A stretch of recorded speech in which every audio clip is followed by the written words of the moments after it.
So I'm Judith Brower. I'm assistant director or associate director, I guess, with the National Institute for the Study of Transfer Students.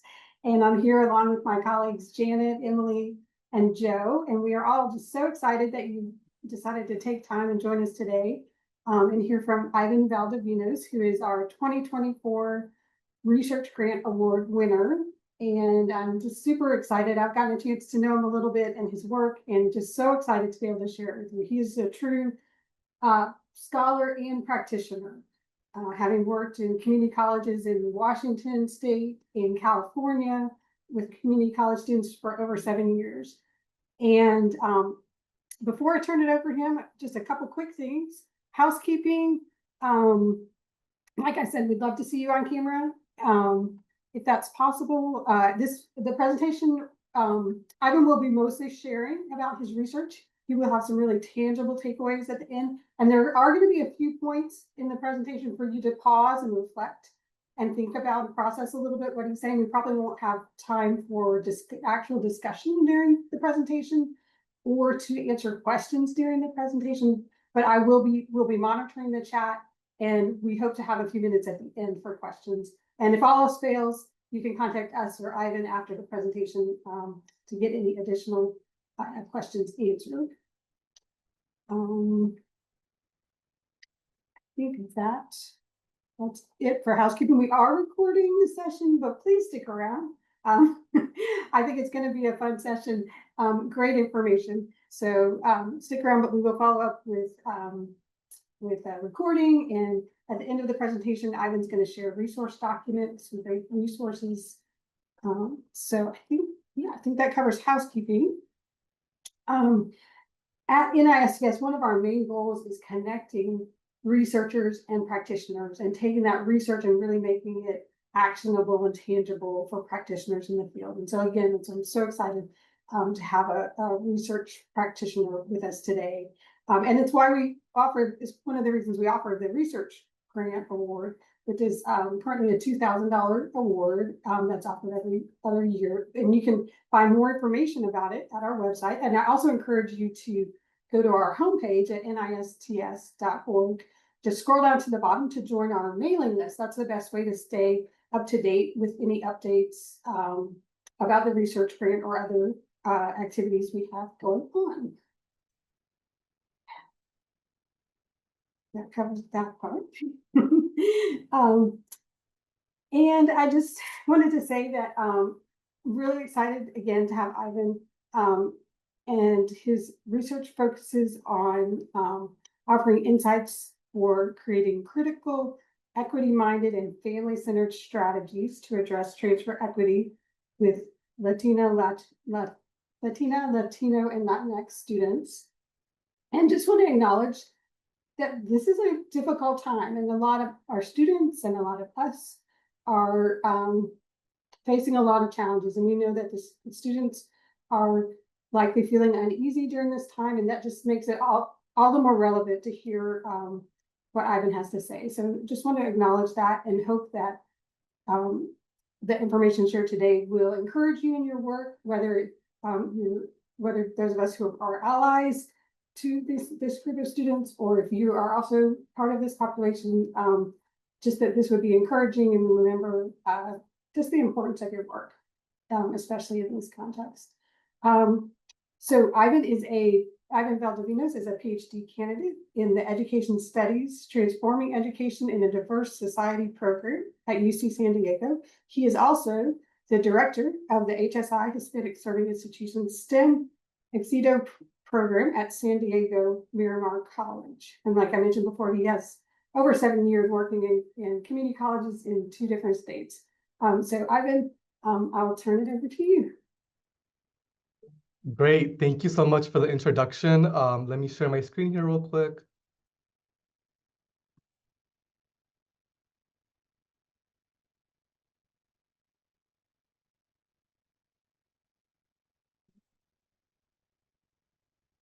Cool. Well, thank you all for being here. I'm excited to share a little bit of my findings. This work actually stems from my dissertation, which I'm actually defending next week. And so hopefully by next week, I'm Dr. Valdovinos. But again, my name's Ivan Valdovinos. I am a fifth-year PhD candidate in education studies at the University of California, San Diego. And like Judith mentioned, I'm also the director of the HSI STEM Éxito project here at Miramar College, which is a HSI community college in the San Diego County. And so this work does stem from the San Diego County area. And the title of my talk today is called Transfer as Collective Action. So really understanding how Latina, Latino, Latinx students and their family members make transfer decisions. So we're looking really at the what I call the pre-transfer stage, which is what happens at the community college level, and how do students decide where they want to go, where they're applying to, where they commit to, and then essentially where they enroll. Before I get into the findings and my research, I wanted to start off by talking a little bit about like my personality and how this work came to be. And so I myself identify as Latino, Mexican American, and like Judith mentioned earlier, I was born and raised in California in the Central Valley in this really small town called Reedley. And so my parents are farm workers, so they've been working, they still work to this day in agriculture. And so having that migrant farm worker background kind of led me along the coast, the West Coast, between California and Washington State in terms of just kind of moving here and there, moving to different schools and moving locations really for my dad's job. And so that experience really did shape my educational trajectory. And like I mentioned, my family moved a lot growing up. And so I experienced different levels of educational systems in the United States, mostly on the West Coast. And so I went to schools both in California and in Washington State. And my family ended up settling in Washington State in my later high school years when I was considering going to college. I'm also a first generation college student. And so just even that context itself made it difficult for me to really learn how to navigate getting into college. And so I always explain that I got into college using a WikiHow page because I went to a really small rural town, a rural high school in Washington State, where we didn't really have a college going culture. And it was really up to the student to really figure out how to go to college because no one in my college really goes to college. That's something like the next step for most students. Although my family ingrained that in me since they moved to the United States in the late 1980s. And so I always had this like mindset of I'm going to college right after high school. And that was always like talked about in my household, etc. And so family engagement was a really huge component in my own educational trajectory. And so when I was considering going to college, my parents, we were invited to this pro orientation called La Bienvenida, which is at Washington State University. And I did see someone in the chat that's from WSU. So that's really cool to see. That's where I went to undergrad. And so we got this invitation in the mail about going to this orientation called La Bienvenida. And it was a Spanish, English, mostly for Latino families orientation. So my parents and I went down to Washington State University and we spent 2 nights, 3 days, just learning about college, how to like financial aid, how to integrate myself, how can my parents better support me. They went to workshops in Spanish. They learned basic, knowledge of what it's really like to attend college. And that experience alone was really transformative for my parents. And that really, that really helped me in my own trajectory in college, especially my first year. My parents would remind me about financial aid deadlines because they learned about this in the workshops. My parents became recruiters for WSU. They would tell their friends, their coworkers, like, send your kid to WSU because they have this great program. And so that initial program really shaped my success in education.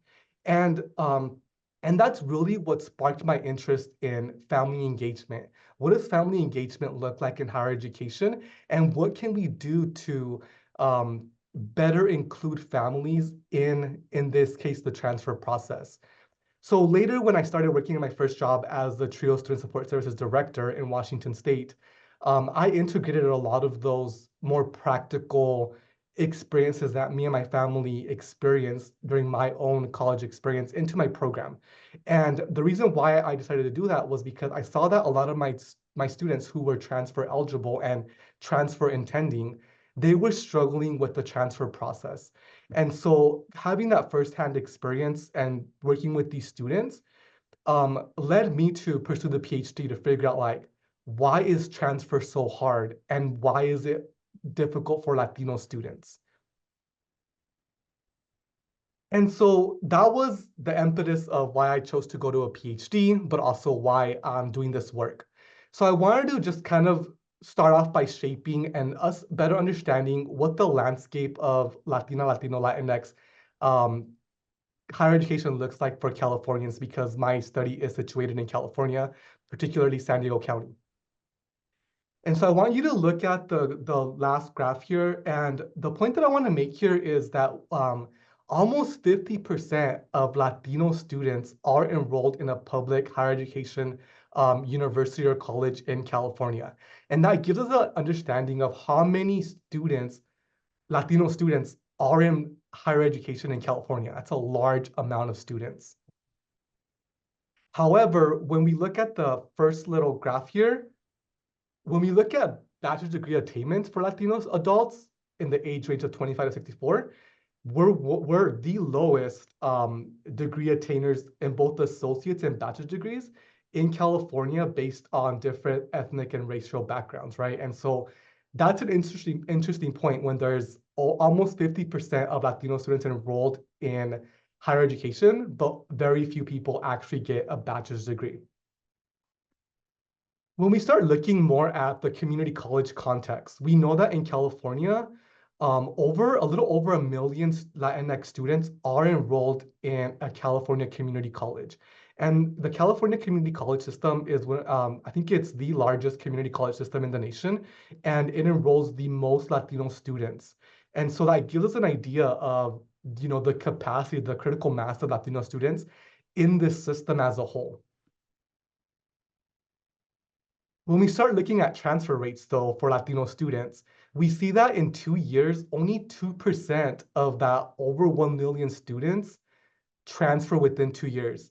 I do want to caveat that one over 1 million enrollees with the fact that not everyone wants to transfer, right? That's not everyone's goal, but the majority of Latino students do want to transfer, and that's what the research literature says. And so given those numbers, only 2% transfer within 2 years, and then 17% at 4-year mark, and then at the 6-year mark, it's 32%. So those are really low numbers. And so when I started reading about this and looking at these numbers, one of the things that kept coming up in the literature was family engagement and how family engagement can be one of those critical components to increasing transfer student success for Latina, Latino, Latinx students in California and just in the United States in general. And so talking a little bit about the literature, so what do other scholars say about family engagement in the Latino context? So I conducted a systematic review to kind of figure out like what is out there, what are people saying, what are the findings? And so I used Acevedo Hill's College Conocimiento framework, which is outlined right here.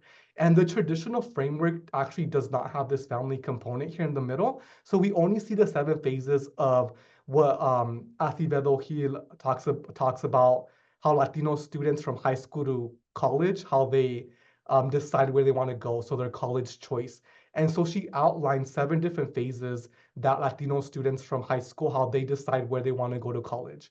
And so when I was conducting a systematic literature review, I centered Latinx family engagement in the middle because, which I'll share in the next 2 slides, family engagement was apparent in all these different phases of the college choice process for Latino students.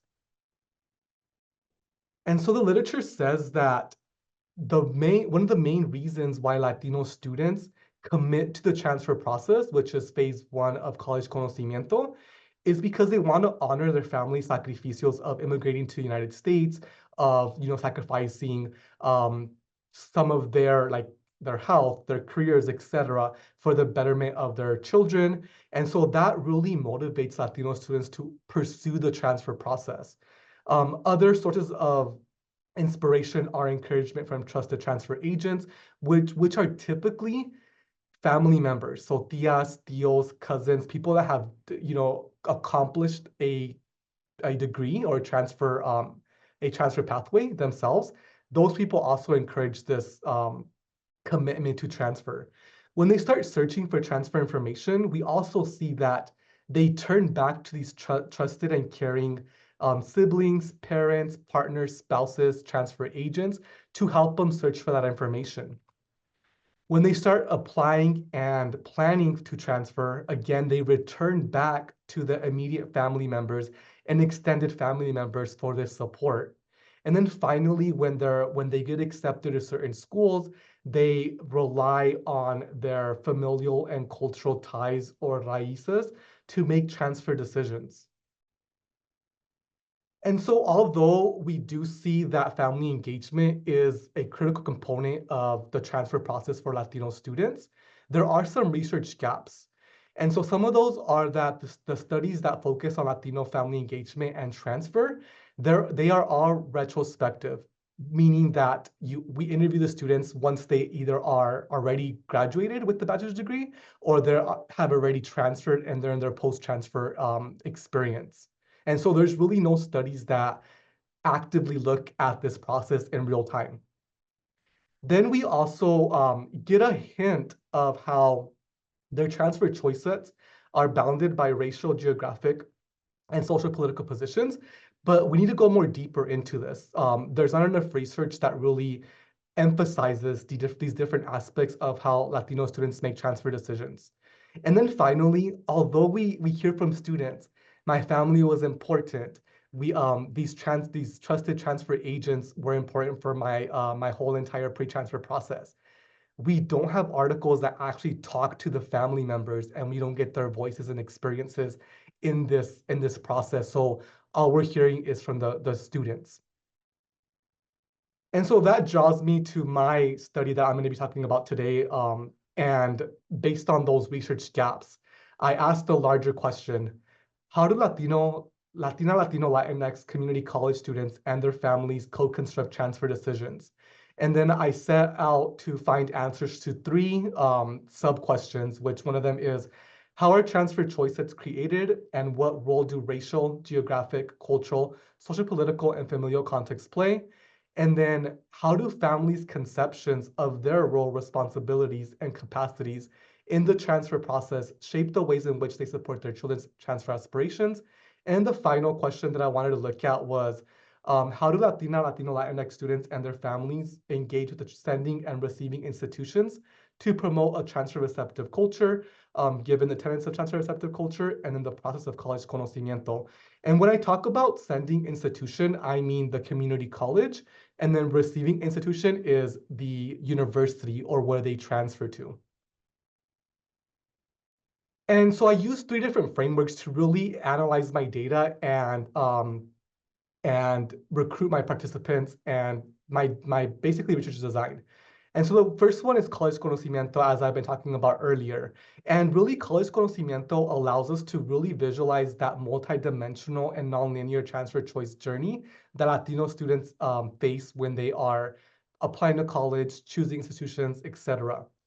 And so I also use transfer receptive culture to really look at the institutional factors that play a role in transfer decision making.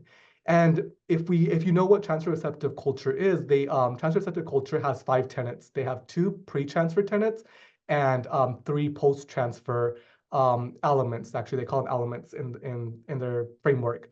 And so for this study, I focused on the 2 pre-transfer elements. The first pre-transfer element is about institutionalizing transfer as an imperative, right? Making it a institutional commitment. The second tenet is about resources. Are we providing enough resources to our pre-transfer students to be able to, transfer to a four-year institution? And then finally, I use the concept of apoyo sacrificial to really provide that family engagement element that that the other 2 frameworks didn't provide. I do want to say that transfer receptive culture in their post-transfer tenants, they do provide a family component, but because my studies focus on the pre-transfer route, I didn't use that tenant for this project. But my argument is that that tenant needs to be extended to the pre-transfer phase as well, because it's apparent there as well, as we'll see here in my findings.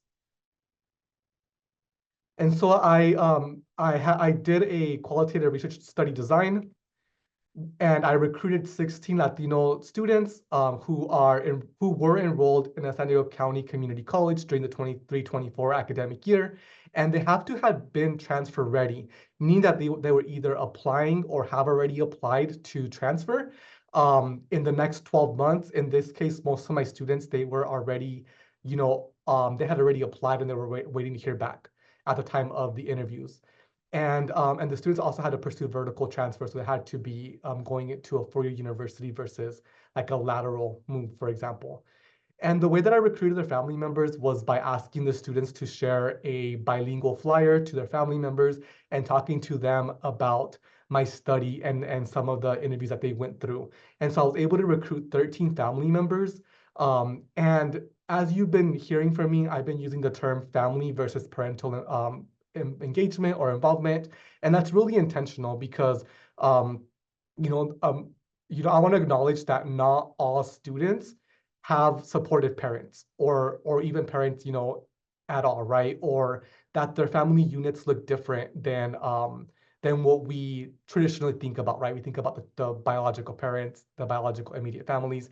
And so I want to acknowledge that not every student has that type of family unit. And so I use the language family versus parental engagement, and that's how I framed this study. And so the sample on the family end included one father, three sisters, five mothers, two friends, a wife, and a fiance. And so here's a little table of the participants, the student participants in this study. And some things to note here is that most of my participants, their ethnicity is Mexican, and two of my participants, they identified as both Mexican and Central American. Most of my participants were female. We have one student who is non-binary, and then three students who identify as men. And then most of my students are first-generation college students, and most of them are low income. And the ones that don't receive a Pell Grant, they're either one of them's a receives military benefits, and then the other three are undocumented students, so they only receive state what we call in California the DREAM Act, which is state need aid, and so they would still be considered low income when we use those signifiers. And then most of my students are also employed either part-time or full-time.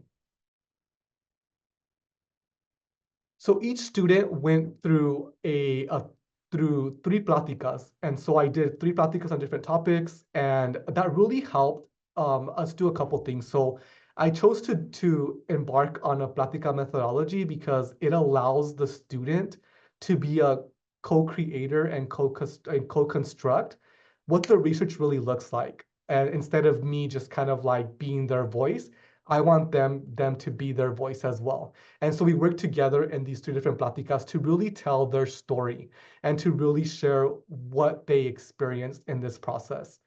Then I conducted one testimonial with their family member. When it came to, and this was both it was bilingual, so it was either just in English or both in English and Spanish, a little bit of Spanglish, or just in Spanish. And when I interviewed a family member that only spoke Spanish, their child was usually in the Zoom room as well. And we just kind of had like a dynamic discussion all together. And that's kind of how the room was, what it looked like in terms of our interviews. All interviews were conducted on Zoom. And before they even embarked on this on these pláticas, I had them fill out a Qualtrics survey that helped them kind of like design their own transfer choice set. So I gave them some prompts, and I asked them questions like, what did you apply to? Have you heard of any acceptances? And then if so, where did you apply to? Rank them, list them out. Where did you get accepted? Rank them. where were you considering applying to, list these and rank them. And so that helped shape some of my research questions, my interview questions as well. And it helped me probe more questions about like their decision making. And so for my data analysis, I created a code book and I started off with deductive codes, which basically means that I used some already existing frameworks. And so I used the three frameworks I talked about earlier, Sacral's Conocimiento, Apoyo Sacrificial, Transfer of Effective Culture. And I used those different tenets as my deductive codes to start the coding process for my interview, for my transcripts. And then that followed by inductive codes, which were things that just emerged. Like, for example, some examples of these were like some of the codes where cultural and racial identity was part of decision-making, immigration policy, undocumented status, knowledge brokers was another code that emerged after reading my transcript several times. And then once I coded all of my transcripts, I used thematic analysis to really showcase what was spoken during data collection. And so now we're going to get into the findings here. And so I have three different sections that really highlight, or actually I'm going to share two today, that really highlight how these families and students, how they decide where they want to transfer and how they work together to make these decisions. And so the first section is all about transfer choice. And so we're going to learn a little bit about what Latino students said about how they decided where they want to go. The first major theme was all about their cultural and racial identity and how that influenced their transfer decisions. And two of the sub themes that I want to talk about today are critical consciousness and students really looking at environments where they feel welcome and valued. And so Latino students made transfer choices based on their critical consciousness and their reflection on how they experienced either higher education or really just the K-12 system in the United States, and how they experience maybe some systemic inequalities, specifically racism, discrimination, and that helped either motivate them to pursue the transfer process, but also that helped them determine what type of institution to really apply to. If you know about California system, we have three different systems: the community college system, we have the California State University system, what we call CSUs, and then we have the University of California system, which is UCs, where we see like the UC Berkeley's, UCLA, UCSD. And so if you know about California's context, the UCs are competitive. And so some of the students in this study, they chose to only apply to UC schools because they wanted to show others that they could too succeed at these schools and get accepted. It was their way of combating all these systemic inequities that they experienced. And in the next slide, we'll see a couple of quotes that kind of showcase what that looks like in the words of the participants. The second theme that I wanted to talk about in this larger theme is these Latino students were also looking for environments, institutions where they felt welcomed and valued. And they specifically mentioned HSIs, so Hispanic Serving Institutions or Hispanic Enrolling Universities. And so the reason why these designations, them even just visually seeing more Latino students at certain campuses, the reason why that was important to them was because that signified to them that there would be resources and support for them. And so they thought that if there's a lot of Latino students here, that means that they probably have a lot of resources. If they have this HSI designation, that means that they support Latino students, but also that they are invested in Latino students. And so they were looking for these different signals of where they would feel welcomed and valued and supported. And so we'll start off with the critical consciousness. So just to define critical consciousness, it really means a deep awareness of the social, political, and economic forces that shape society and contribute to inequality or oppression, combined with the motivation and action to challenge and transform those conditions. Throughout my slides here, I'm not going to read every single quote, but I'll have you read that on your own. I'm going to read just one That way, we have enough time later for discussion questions and Q&A. But I really wanted to highlight what Alejandra said here in terms of critical consciousness. So Alejandra says, when I was first starting out in my veterinary career, I applied to my first job where the doctor was a little mean to me, saying that maybe this wasn't the right job for me. Maybe I should just stop trying and to move to a different career. Because I wanted to prove them wrong, I stopped working there and I moved to another place where I got promoted 2 times and one as shift lead in the veterinary field. And I don't know, I just felt the need to one-up him and prove him wrong. So Alejandra was actually working as a vet tech while she was also a community college student, and she wanted to go to veterinary school. And her dream job was to go to veterinary school and be a veterinarian. And so she, in her work experience, she experienced this discrimination based on her abilities. And so she used that as motivation, not only to pursue the veterinary career, but also to, be able to get promoted and showcase that she could do this work, that she didn't need to change careers, that she was capable of pursuing a STEM major and career. And so that really motivated Alejandra to continue to pursue a transfer pathway, but also to showcase that students like her could also go to vet school. And just to give you more context on Alejandra, she ended up going to an out-of-state institution. And there was other challenges that went along with that. But she specifically only applied to the UCs. Like I mentioned earlier, like the UCs are one of the hardest schools to get into here in California. And so she only applied to UC schools. And the reason why was because she wanted to show others that Latino students could make it at the UC, that Latino students could transfer out of state because not that many students in her community go out of state. And so she wanted to show other Latino students like, yes, we could make it despite how we look, despite our backgrounds. We could go out of state despite our financial constraints, etc. And so she used that as a way to determine where she wanted to apply to. So the UCs, the out-of-state schools, and that critical consciousness really did help her make that leap because she was also fearful of going out of state, which is a common theme that we see within the Latino community. In terms of the theme of environments where they feel valued and welcomed, so Bernie says, and honestly, I was really afraid of going to a school and being the only brown girl. Like that was my fear.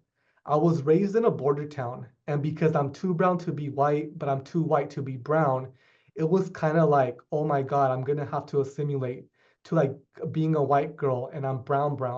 Like, like there's no whiteness here, but it made me afraid of like, dang, I'm going to lose who I am. I was afraid of that. And so here, Bernie, she was describing to me how she was using her own reflection of who she is. And Bernie's actually a sociology major. So she learned a lot about critical consciousness in her classes. She learned about the history of Latinos in our region of San Diego. And so having all of that context really and then her own experiences too, really determine where she was applying to. So she ended up going to a state school where she was able to, where when she went to go visit, she was able to see that there was other Latino students there and a critical mass of Latino students, and that made her more comfortable. She did, like she mentioned in her quote here, she still wanted to be true to herself. She didn't want to have to assimilate or act a certain way just because she was going to transfer to a larger university. And so those were real concerns for students like Bernie and other students in my sample here. The next larger theme was the impact of place and geographical proximity to transfer decisions. And so, as I mentioned earlier, many community college students are non-traditional students. And so that identity actually came up in this finding here. And so non-traditional students were actually limited to where they could apply to.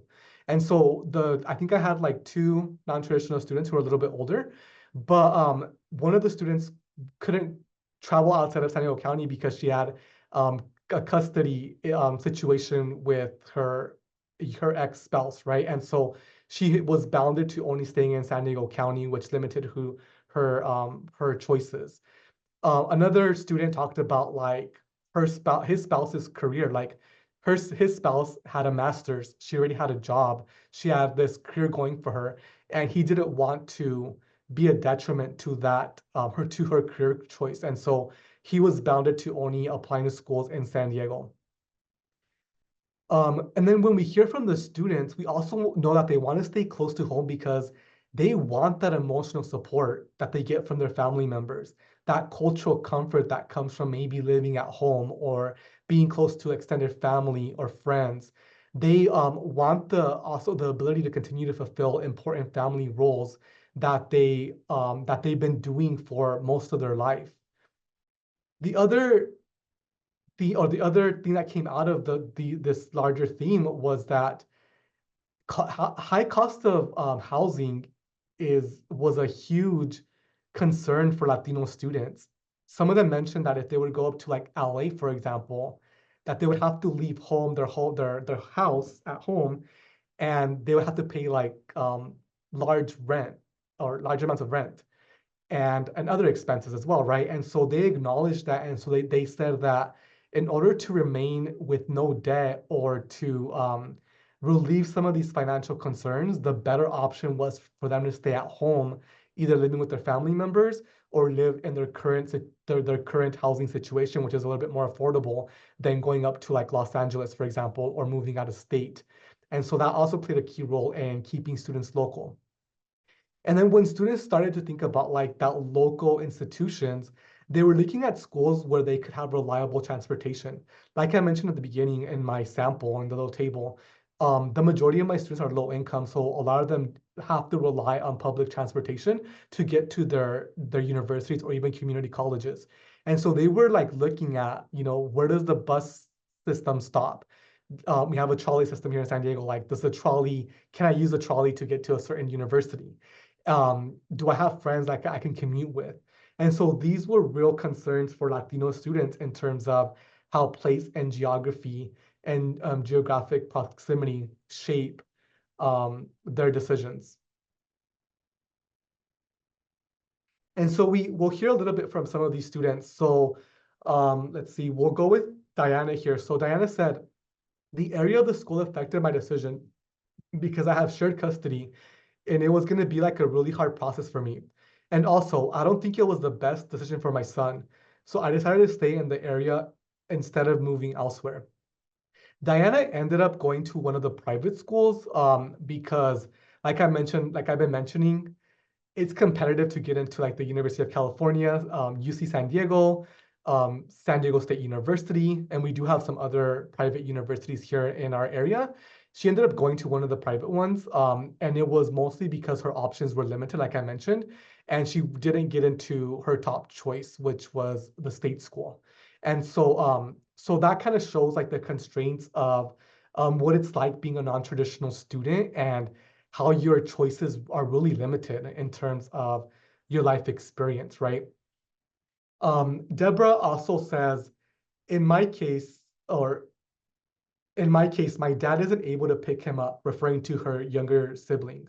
I'll be able to pick him up because usually we don't have to bother, or because we don't want to bother other people as well, since it's our responsibility. And so here, Deborah was talking to me a little bit about like her family responsibility since she was in high school. She would drop off her younger sibling to school and then pick them up because their parents work long hours. And so she wanted to continue to be able to do that um, if she chose a transfer institution that was close to home, as opposed to moving out of her house and putting that burden on her family, which could be like high cost of childcare, or maybe they don't trust childcare, or they don't trust other family members to take care of the younger sibling. And so Deborah here is talking a little bit about how her transfer decision was shaped on helping her family in this capacity. The next theme in this section was the impact of social political context and immigration status on transfer decisions. And so, like I mentioned earlier, we had 3 undocumented students, and many of my participants also live in a mixed status family, meaning that some of their family members are undocumented. And so they shared that um, that many students had to navigate the emotional and logistical challenges tied to having undocumented family members. and that often limited their transfer options to local institutions. Some students, they were looking for institutions that provided robust support systems for undocumented or mixed status families. One student mentioned that at their community college, they were able to get some legal services, and they were looking for that in particular at their four-year school because they can use that information to help their families out. Some students and family members were, they had concerns about safety and fear of deportation. And this might be a more contextual concern because San Diego it's a border town, and there's history behind, there's history about checkpoints and deportation, etc. And so that was a real concern for these families and students. And then they were also looking for institutions that whose political climates were a little bit more immigrant friendly and more liberal, because they wanted to be able to kind of be expressive of their beliefs and obviously of their identities, right? And then finally, the undocumented students in the study, they thought that the transfer applications, at least in the California systems, that they were either confusing or they presented evasive questions about immigration status, and that presented a hurdle to them to even applying to certain schools. And so we hear from Leonardo here saying that that has obviously influenced a ton of the decisions I've ever made, especially with the transfer stuff and which area to consider. Sometimes it can be scary, like if it's like up in LA, when she, referring to his mom, hears stories like that, which is referring to checkpoints. There's a little checkup, like going up there and stuff. So it's like, oh, like she kind of just wants everything down here in San Diego. And so here we really see how Leonardo and his mom are making a collective decision on where he should apply to and where he should attend. And so here you see that like LA is out the picture. So really anything up north. And so they really want to stay somewhere in the San Diego County region because of fear of deportation in this sense, right? Because in this case, Leonardo's mother is undocumented, and because Leonardo, his family is a single parent family, the best decision for them was for their whole family unit to move together to wherever Leonardo was going to go to transfer. So if it was going to be out of state or somewhere up north or somewhere beyond where they live now, their whole family was going to make the decision to move together versus just Leonardo. And then we see Sophia here on the far right. She says, from day one, immigration status played an important role in my transfer decision process. Just because from the start, my transfer application was difficult. So when I talked to the Dreamers Resource Center, they're like, well, we're not really sure. We're assuming we can because we've had other students transfer. But go talk to a counselor. So the counselor did explain there is a way to just leave it blank.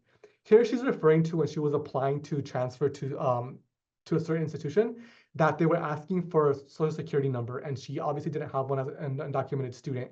And so she was trying to figure out, how do I bypass that? And so she was having a little difficulty on figuring that out. And so she was able to get those questions answered through her general counselor department.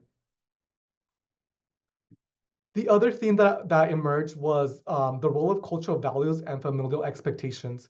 Specifically, Latinas face gendered cultural norms that really limited their choices, and mostly close to home, because families believe that they should remain at home until marriage, or they feared for their safety if they went to a transfer institution away from home. These families had ongoing conversations that, where they talked about the complexities of transferring and the importance of being independent and self-discovery. The students in particular were also wanting to support aging grandparents and single parent households. And they also wanted to provide financially, which really shows this collectivist duty instead of like a more individualistic way of approaching transfer decisions. And so we see Luz here saying, I do play a huge role in my family. Whenever things falter, I have to pick up the slack. I used to really blame it on being the oldest, although sometimes it sucks to have to pitch in for rent and be dependent on it, having to pause my savings for certain moments. I think it's just your family sacrifices so much. And it's just what you do, A lot of people don't understand it, but it's just what you do. And I mean, they do. They do so much as well. And so here we see a little bit about how like Luz is reflecting on how her family gives a lot back to her, and how she also wants to give back. And so it shows this collectivist way of her approach to transfer decisions and being close to home and really continuing to support and serve the family.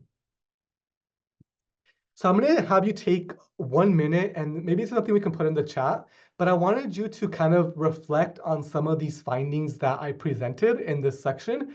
And I wanted you to think about, in your context, at your institution, what role do racial, geographic, cultural, social, political, and familial contexts play in the transfer decisions of your Latino students at your institution? So think about that.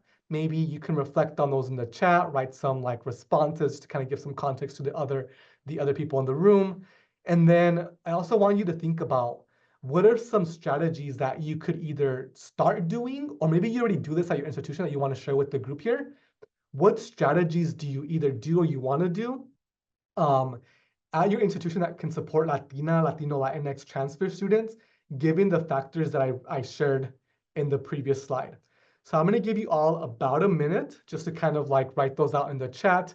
If we have time later on, we will share some of those, but I do want to get to my next section of the findings. But let me give you guys a minute here to really reflect on these findings, maybe share some best practices that you might already do at your institution, or maybe something that that you're thinking about now as a brainstorm. Let's write some of those out in the chat.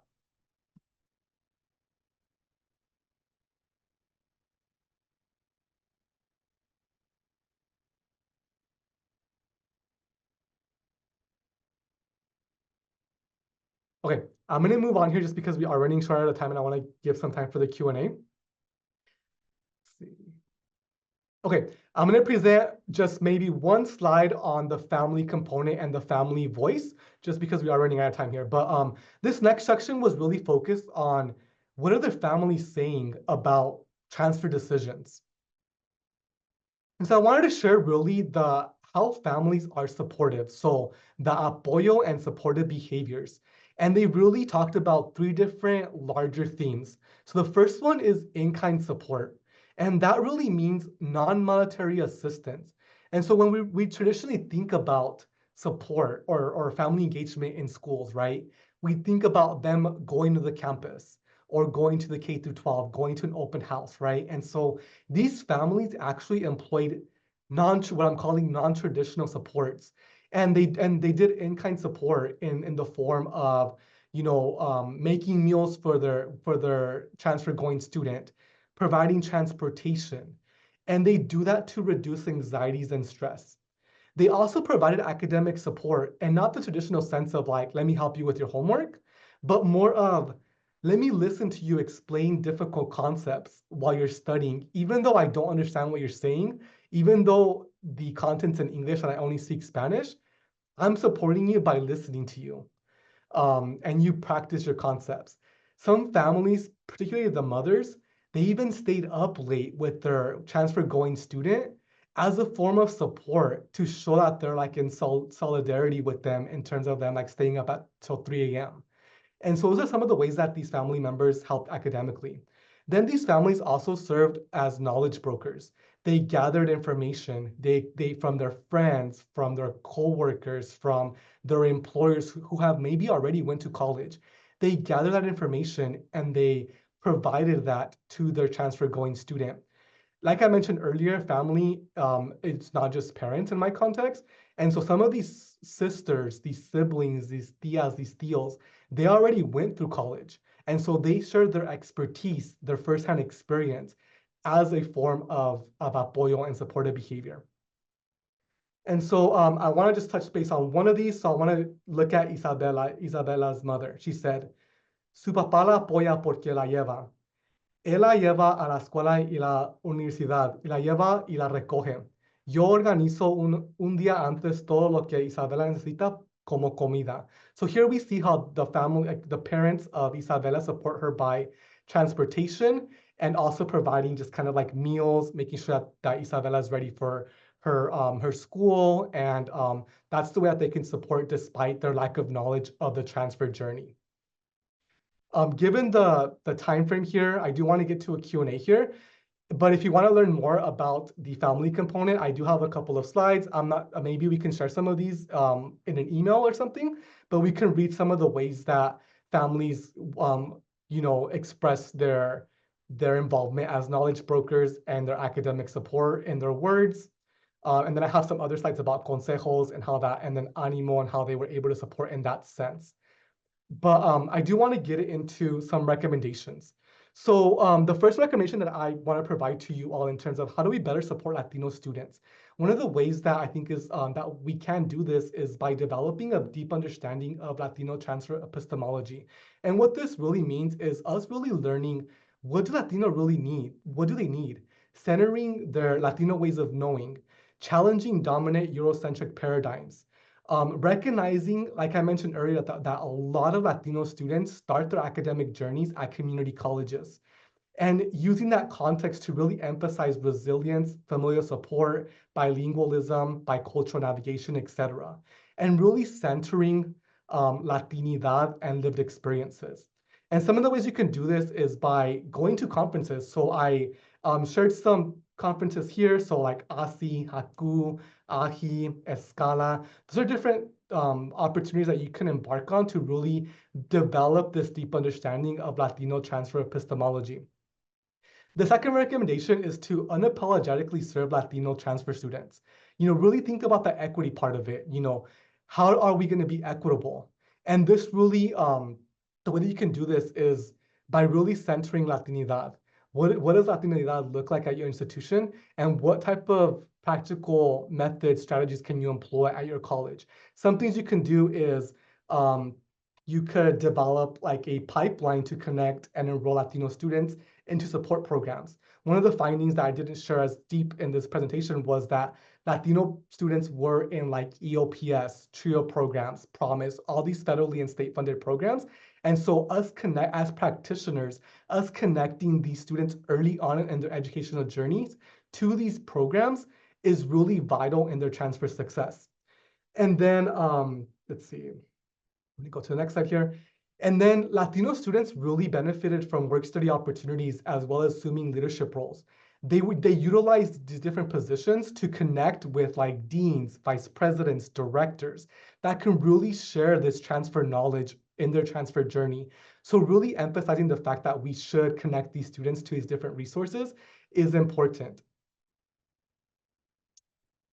The final recommendation that I want to provide is really the central argument of this presentation, and that's really like institutionalizing family engagement policies and practices. And so we really need to do a better job of integrating Latino families and just families in general into higher education.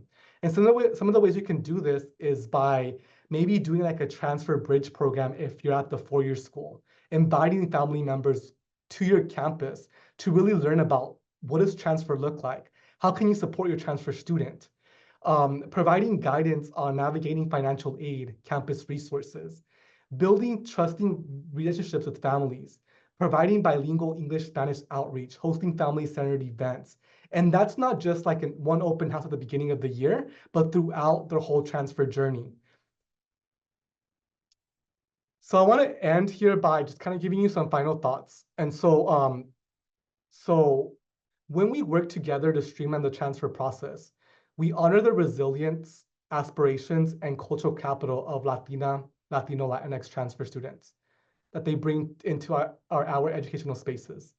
These students carry with them stories of perseverance, deep familial ties, and a vision for a better future, not only for themselves, but for their communities.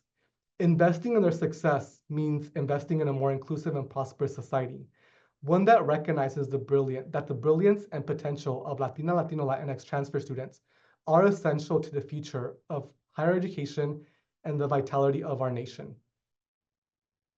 Thank you. I think we'll open it up for questions.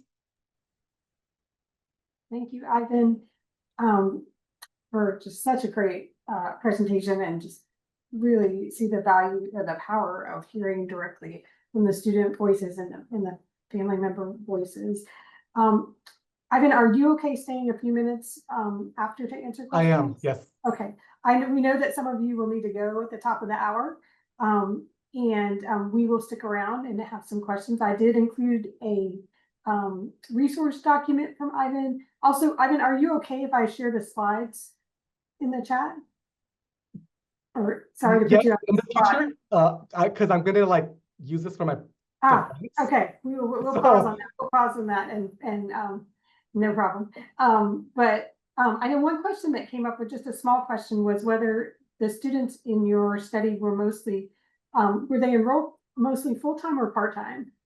so these students were enrolled full-time. I do want to mention that like I mentioned with the college conocimiento framework, these students have been in community college for more than 2 years. So they literally meet that data point that I mentioned earlier. Some of them were in community college for 6 years, some of them were in community college for 4 years. And so in that longevity of time, for the most part, they were full-time.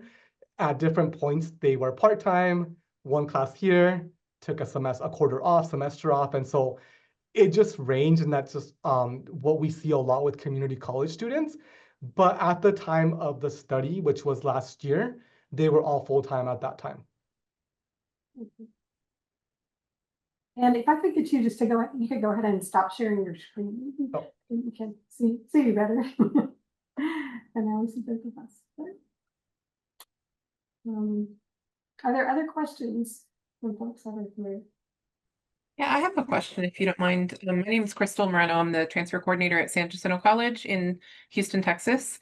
And I wanted to ask if you could, just provide any thoughts on including the family while also allowing the student to find their own voice and agency. Yeah, I think that's a great question. I think like I mentioned, I think one of the things that we need to do, well, one, when I think about like my own journey with my family, they were really involved in K through 12, and that started to slowly diminish as I went to college. Like I mentioned at the beginning, we had this orientation, which was really integral to my success. But after that, there was I guess there was like family nights. I think we have those at usually the 4 years. Um, but I wish my parents would have got invited to more workshops, events throughout the year. And so I think that if we reframe how we think about family engagement versus in terms of instead of, we want students to find their own voice. We want that. But I think that families could be a proponent of helping the students find their own voice and find their own individuality. And so I think if we work together on the onset and really help families understand, this different transition period, like what is maybe in a workshop, what does this look like now that your student is either transitioning over to community college or making the next step to the 4 year? What does this look like, and how can you support as a parent? I think that's a great way to really help distinguish this. Like, we want them to be individual and find their own journey, find themselves, find their voice, and not be overshadowed by their family and their family concerns, the family culture, which is really it happens a lot, and what I hear from students. But I think sharing with them strategies at the onset of how they can support their individual growth, but also their collective growth. Because I think, like I mentioned, like my argument is that family engagement is so important for transfer success. And we need them to work together with the student, but also give them, I guess, space to breathe, find their own way, right?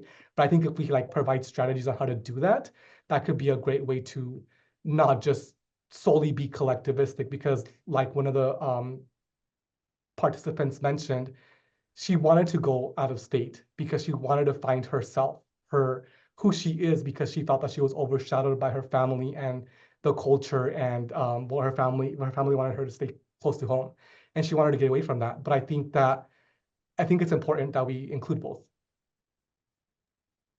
Thank you.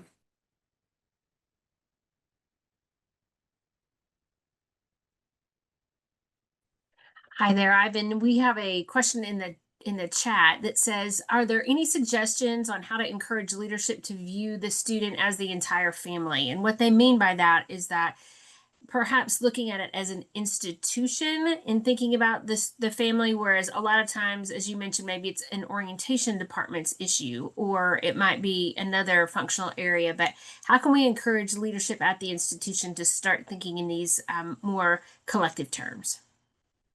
I think in my first recommendation, I had said, like, developing this deep understanding of Latino, either just Latino epistemology or Latino transfer epistemology. And in the QR code, I wasn't sure if you all had time to scan that, but I put some articles that maybe you could that you can share with leadership, other staff members. That I think that's important. Really understanding the needs of Latino students, right? Like, what does this look like?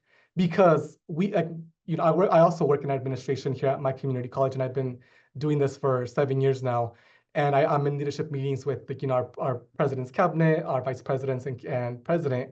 And I do see the challenges there. But I think if we understand what these students need, and if they're saying family engagement is important for our success, to me, that signals like we need to capitalize on this. Why aren't we doing this?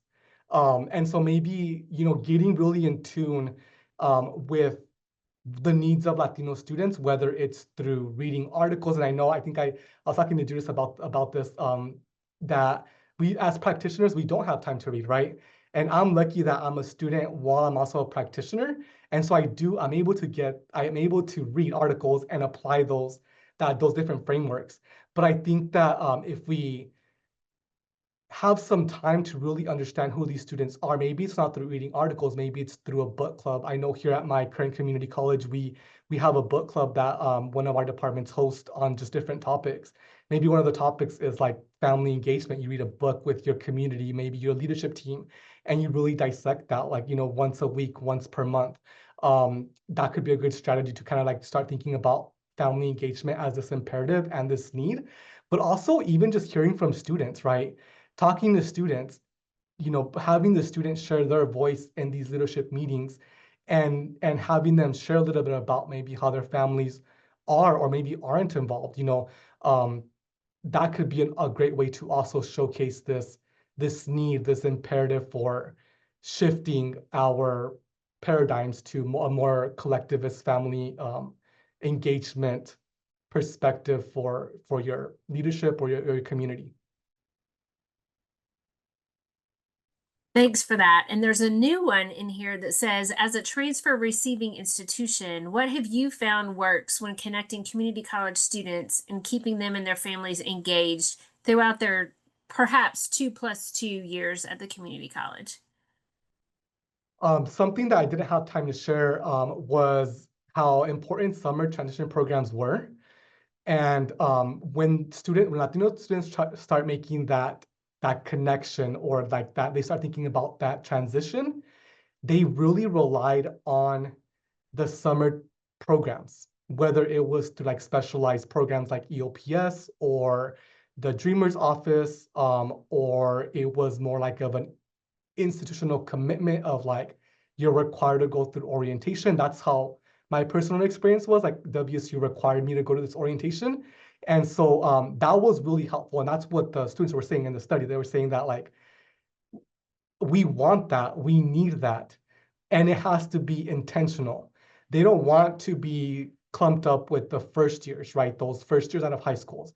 They want a transfer specific summer bridge program or transition program. And within that, they didn't talk about this in the study, but I think a good way to pair up the family component is within that to invite the family part. And maybe, like I shared at the beginning, like my personal experience, have a family route, like, invite the family, invite the parents, and like have like a path for students. They do their own thing, and then a parent, that way you're including the parent on the onset in that transition. And we know that works for the student. So I'm sure it'll most likely work for the parent. Right now, I'm actually conducting a second study, an extension of the study through a different grant that I was awarded. And so I'm going to interview these students again. And now that they're just finishing up their first year at their post-transfer institution. So I'll learn more about that in that part of the study.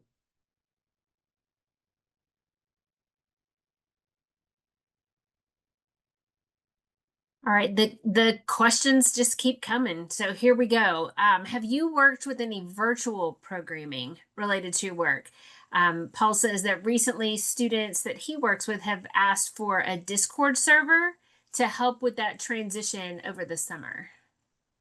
Personally, I haven't, but the students in the study, they did mention some of these virtual, they didn't mention Discord, they actually mentioned Reddit, actually. So on Reddit, apparently there's like the students that talked about it they talked about like the University of California, San Diego and transfer admissions process.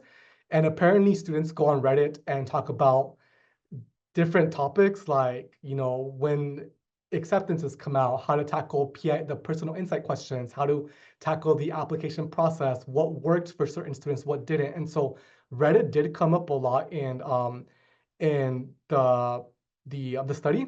And so I know that the digital platforms, there's a study out there that should emphasize that, because it's a thing. I know Discord, some of my personal students here in my grant that I work at, they use Discord, but not particularly for transfer, but they do use Discord. But Reddit did come up a lot in my presentation. I know some of the students talked about getting text messages from their receiving institution, and so that was really helpful in that transition.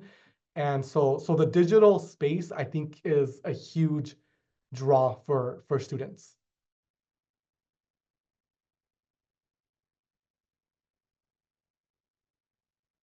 One other question that came in a little earlier was a little bit of follow-up of the conversation between the parents and students, and asked if there was, in the students and families we interviewed, was there ever a divide between what the parents wanted and what the students wanted? Some of my students have large goals, while their parents want them to be more realistic and grounded. So I would say from the parents' voice, no, they didn't talk about that.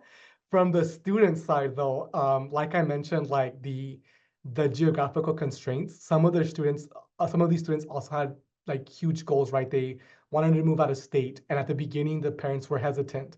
But so for example, like the Alejandra, one of the students I talked about, like she was the only student in the study that went out of state. And when she was explaining to me like how this process went for her, she was saying that at the beginning, she kind of like, she secretly applied to her out-of-state institution because she was scared that her parents were going to tell her no, and that was going to prevent her from even applying for the out-of-state. But once she got accepted and she strongly considered it, she had critical discussions with her family members about that decision. And she explained to her family members how competitive it is here in California to even go to a local school. Like I mentioned earlier, like University of California, San Diego is really competitive to get into. And so is San Diego State University. And so she had to explain to her parents, she was like, I had to look at other options.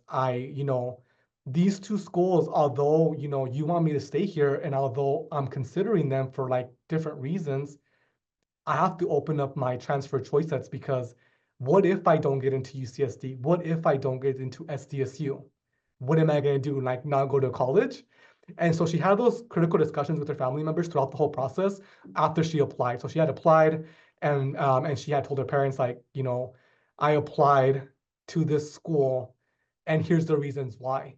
And so she was saying that they had ongoing discussions, and the parents at the end ended up they acknowledged, okay, it's really competitive. Like, okay, let's think through what this would look like. What would it look like, you being the eldest daughter going out of state for 2 years? And one of the parents was undocumented, and they had shared in their interview that they were scared that if something happened to their daughter, they wouldn't be able to go immediately go help out with the situation, right? And so yeah, so I think a lot of these students did have lofty goals, and I think their parents did help shape some of those decisions.